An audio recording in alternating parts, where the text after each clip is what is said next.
नमस्कार जय जगन्नाथ मु एनी आपण मानक पुणी थर स्वागत करुछि मोर यूट्यूब चैनल एनी स्पेशन को। तो आज मु आपण मानक पई नै के आसी ओडिसा रो गोटे ऑथेंटिक पिठा रेसिपी जार ना हेउछि चंद्रकांति पिठा।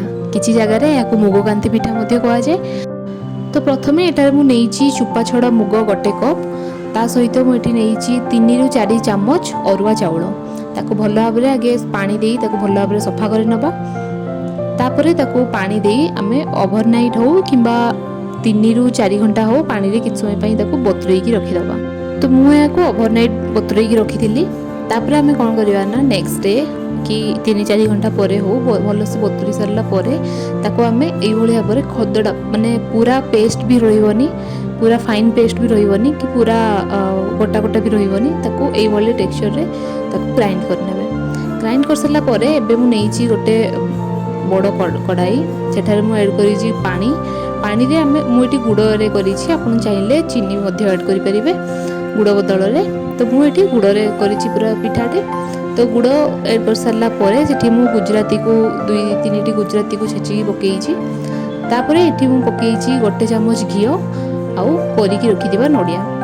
नडिया कोरा एठी नियाती पकेइबे, तारो टेस्ट आपन देखिबे बहुत बढ़ी जिवो। तापरे आमे पानी टी भल भाबरे फुटो आसी गला परे तापरे पेस्ट करिकी रखि दिबा मुग आउ चाउल को ताको एठी ऐड करिबा। आउ एबे आमे आंचो को कोन करिबा ना स्लो करि दबा। आंचो स्लो करिकी ताको भल भाबरे तारो आण प्रस्तुत करिबा।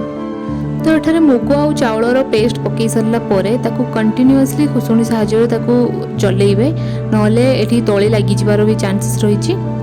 तो पिठार टेस्ट को बैलेंस करिया पई मु एठी ऐड करिछि अल्प टिके लूण। आपण एटा स्टार्टिंग रु मध्ये ऐड करि परिबे।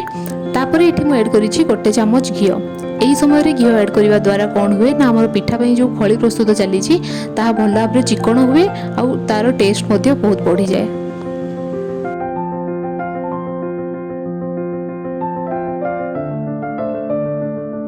तो एबे हमर चंद्रकांति पिठा पई खळी प्रस्तुत सरीछि। खळी को ठंडा हेबा पई देबेनी।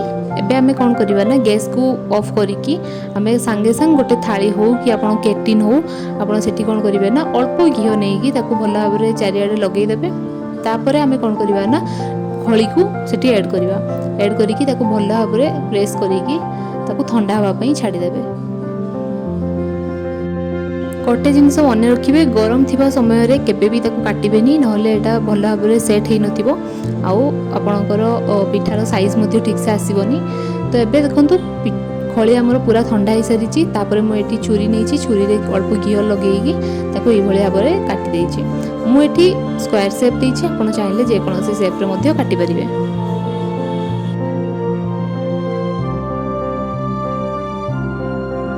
तो आपण एठी देखि पारुथिबे मु पिठार साइज टी के भली भाबरे रखिछि। पिठा को बेसी मोटा रखिबेनी कि बेसी पतला मध्ये रखिबेनी। तापरे एठी मु नेछि गोटे कढ़ाई, सेठी मु ऐड करिछि घियो, काहे कि ना मु संपूर्ण पिठा को घियो रे छानिछि। आपण चाहिले ऑयल रे मध्ये रिफाइन ऑयल रे मध्ये छानि परिबे। तो एठारे पिठा छानिबा समय रे गैस रो फ्लेम को पूरा हाई रे रखिबेनी, नहले पिठा बाहर आडू हेइ जैतिबो किंतु भितर आडू कंचा रहि जिवो। आउ गैस रो फ्लेम को बेसी स्लो मध्ये करिवेनी जा फल रे कि पिठा बहुत मात्रा रे तेल पीबो।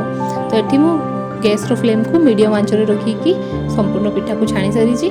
आपण देखि पारुथिबे पिठार टी केते सुंदर देखा जाउछि, तार टेस्ट मध्ये बहुत बढ़िया अछि। आपण घरे निहाती घरे ट्राई करंतु आउ मते जणांतु कि केमति लागिला। वीडियोटी को शेष पर्यंत देखिथिबारु बहुत बहुत धन्यवाद। देखा हबो पुणी थरे नेक्स्ट वीडियो रे। रहुछि नमस्कार।